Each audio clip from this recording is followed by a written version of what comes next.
Hello again everyone, Truck CB Sales here with a temp report for Zack in Alabama on the Stryker SR-497HPC.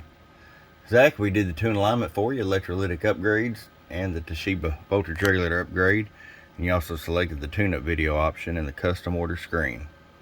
Let's just get right to it. We're going to turn our power all the way down. 50 watt slug. It's set at 2 watts, that way if you decide to run an amp you got full adjustability. Roll it up.